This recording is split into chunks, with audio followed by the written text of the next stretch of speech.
नमस्कार, मैं अनीता चौधरी और न्यूज अड्डा के इस प्लेटफॉर्म पे आप ही सभी का स्वागत है। जय हिंद।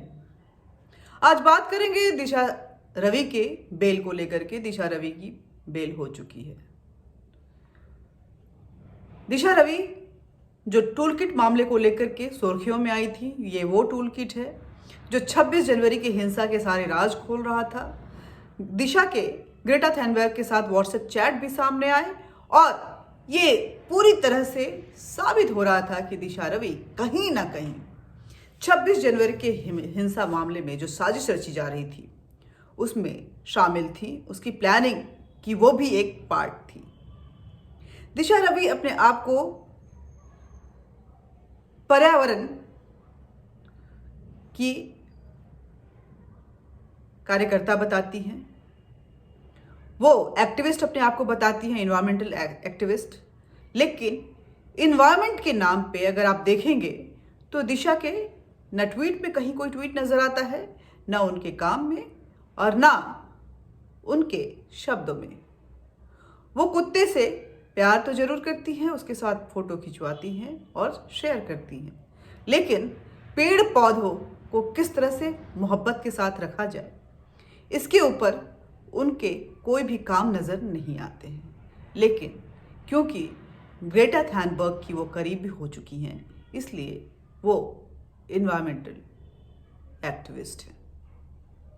ठीक ग्रेटा थैनबर्ग की तरह वो ग्रेटा थैनबर्ग जिनको स्क्रिप्ट लिख के दिया जाता है तो बड़े ही मज़े से बोल लेती हैं, ऐसे मुंह टेढ़ा करके रोते हुए। लेकिन अगर स्क्रिप्ट के बिना आउट ऑफ सिलेबस अगर कोई क्वेश्चन पूछ दिया जाता है तो वो बंगले झांकने लगती हैं, उनके एक शब्द नहीं फूटते हैं। वही ग्रेटा थैनबर्ग, इन्वायरमेंटल एक्टिविस्ट, जिसको इन्वायरमेंट के बारे में अगर पूछा जाता है तो वो कुछ नहीं बोलती हैं, लेकिन पॉलिटिक्स पे लिखी लिखाई स्क्रिप्ट को वो रटती हैं और उस पर लेक्चर मारती हैं। वही ग्रेटा थैनबर्ग। दिशा रवि उन्हीं की दोस्त हैं और उनके साथ मिलकर ये वापस एजिटेशन, किसान आंदोलन जो भारत में चल रहा था, जो कि फर्जी किसान आंदोलन था, अगड़ियों का ये आंदोलन था, बिचौलियों का, मंडी के दलालों का, जिसको राजनीतिक दलाल जो है अपना सपोर्ट दे रहे थे। उस किसान आंदोलन के जरिए भारत को अस्थिर करने के लिए, भारत के नाम को खराब करने के लिए एक जबरदस्त प्लानिंग वर्ल्ड फोरम पे कुछ एंटी इंडिया तत्वों के साथ खेला जा रहा था, रचा जा रहा था।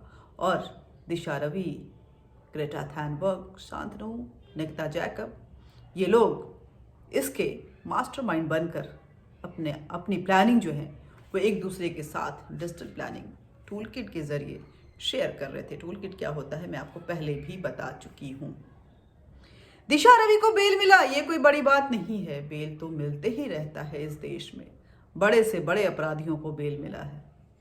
लेकिन बेल देने के दौरान एडिशनल जज धर्मेंद्र राणा जी ने जो टिप्पणी की वो अपने आप में कई सवाल खड़े कर रहे हैं। अगर प्रशासन और पुलिस कार्रवाई करते हुए किसी आपराधिक मामले में सम्मिलित किसी व्यक्ति को गिरफ्तार करती है और जुडिशियरी भावनाओं में बहकर भाव के साथ भोलेपन के अंदाज में अपराधी को जमानत देती है, बेल देती है, तो आखिर अपराध करने वाले जेल कब जाएंगे? दिशा रवि वो अपराधी है, उस पर देशद्रोह का मुकदमा है। वो उसके कृत्य ऐसे घिनौने काम के साथ जुड़े हुए हैं जो देश के तिरंगे को शर्मसार करने के लिए रचा गया था। ये साजिश भारत को बदनाम करने के लिए थी और अपमान तिरंगे का हो रहा था। उस साजिश में दिशा रवि जोसेफ इन्वॉल्व थी। दिशा रवि जोसेफ ग्रेटा थैनबर्ग की दोस्त। दिशा रवि की अगर चैट्स पढ़ें और वो टूल किट के अगर क्रक्स समझें, चैट्स में जब टूल किट लीक हुआ तो दिशा रवि बोलती है कि oh I am really very sorry, I will try to defend you, I will take legal advice also, I will try that you will not be any problem. वो सारे हवाले दे रही है ग्रेटा थैनबर्ग को कि मैं तुम्हें बचाने की कोशिश करूंगी, सॉरी, हम लीगल एडवाइस लेंगे, हमारे को कुछ नहीं होगा, कुछ नहीं होने वाला। लेकिन ये सारे चैट एडिशनल जज धर्मेंद्र राणा को पर्याप्त सबूत नहीं लगते। उनका कहना है कि पर्याप्त सबूत नहीं होने की वजह से और दिशा रवि के कोई भी पूर्व आपराधिक इतिहास नहीं होने की वजह से उन्हें बेल दिया जाना चाहिए। हर अपराधी पहली बार अपराध में सम्मिलित होता है, वो पहले से भी होगा, लेकिन नज़र पहली बार आता है और उसको पहली बार किसी अपराध के लिए गिरफ्तार किया जाता है, तब वो आपराधिक रिकॉर्ड बनता है। और ये सारे चैट, ये टूल किट अगर एडिशनल जज धर्मेंद्र राणा को पर्याप्त नहीं लग रहे हैं तो कहीं ना कहीं ये उनके भावनाओं पे कई सवाल खड़े कर रहे हैं, क्योंकि ये पहली बार नहीं है।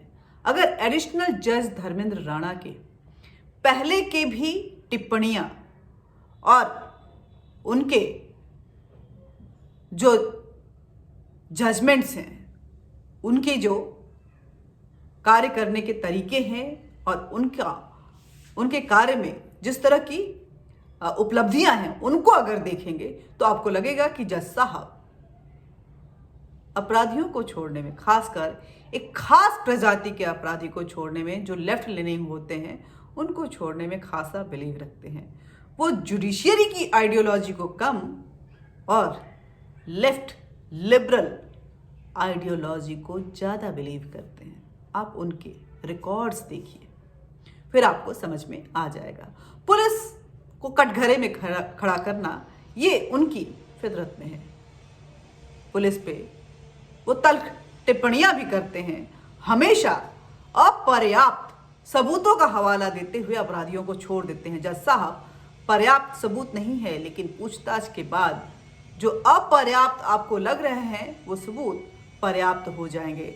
निकिता जैकब को बॉम्बे हाईकोर्ट जो है वो एंट्री बेल पे छोड़ी हुई है, शांतनु फरार है और दिशा रवि को आपने बेल दे दी है। आखिर वो सबूत कैसे पकड़े जाएंगे, उस जड़ तक कैसे पहुंचा जाएगा जो साजिश भारत के खिलाफ चल रही है और निरंतर वो जारी है। जिस साजिश में तिरंगे का अपमान हुआ है, जिस साजिश में ये कहा जा रहा है कि ऐसा कुछ करना है जैसे कि ब्लैक लाइफ मैटर्स, यानी कि खून खराबा करना ही है, ये किसान आंदोलन इंटरनेशनल बाज होना चाहिए। Tool kit. तो जज साहब, आप ये बताइए कि ये 23 साल की मासूम, हालांकि 23 साल जो है वो उम्र कम नहीं है, 22-23 साल का उम्र कम नहीं होता है, उसको जुवेनाइल कैटेगरी में नहीं रखा जाता है। और इस उम्र में बच्चे बहुत कुछ समझ जाते हैं। इस उम्र से आपराधिक क्या अपराध होता है और क्या नहीं अपराध होता है, इसका बोध होना शुरू हो जाता है और पर्याप्त बोध होता है। दिशा रवि जोसेफ को भी ये बोध होगा कि वो क्या कर रही है, तभी तो वो डरी हुई थी और वो लीगल एडवाइस की बात कर रही थी।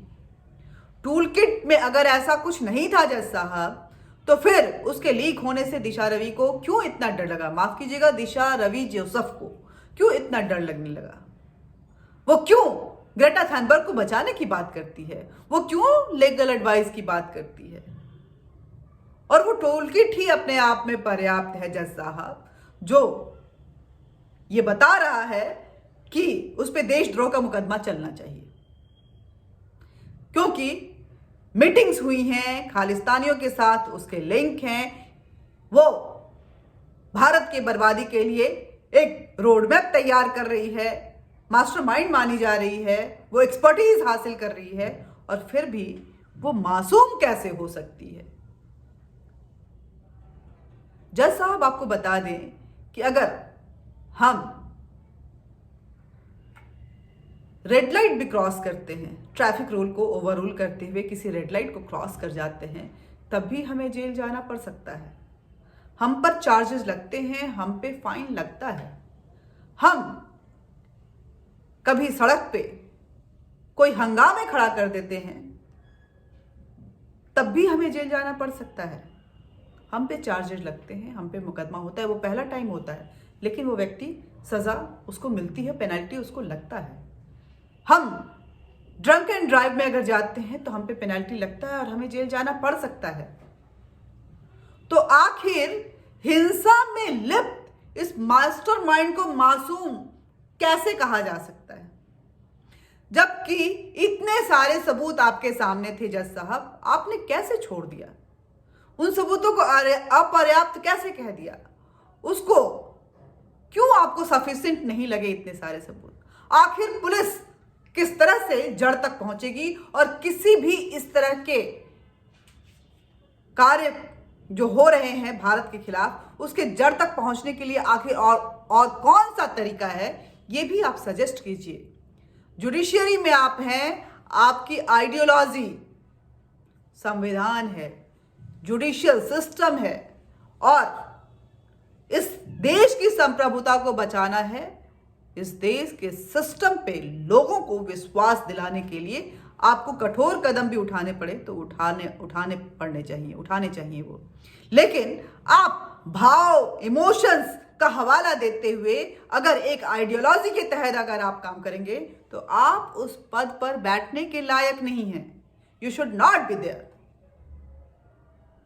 आज आप लोग जैसे जजों की वजह से जुडिशियरी पे कई सवाल खड़े हो रहे हैं। जिस कुर्सी के सामने देश की जनता नतमस्तक रहती थी, वो आज सवाल कर कर के चिल्ला चिल्ला के शोर मचा रही है कि आखिर क्यों इस देश के अपमान करने वाले लोगों के साथ ये सहानुभूति, आखिर क्यों तिरंगे का अपमान करने वाले लोगों के साथ ये सहानुभूति, आखिर क्यों खालिस्तानियों के साथ जिनके संबंध हो उनके साथ आखिर सहानुभूति क्यों? साजिशों में लिप्त उन हाथों को में हथकड़ियों के बजाय वो जमानत और फूल मालाएं क्यों? ये मासूमियत क्यों? जज साहब जवाब दीजिए। नमस्कार।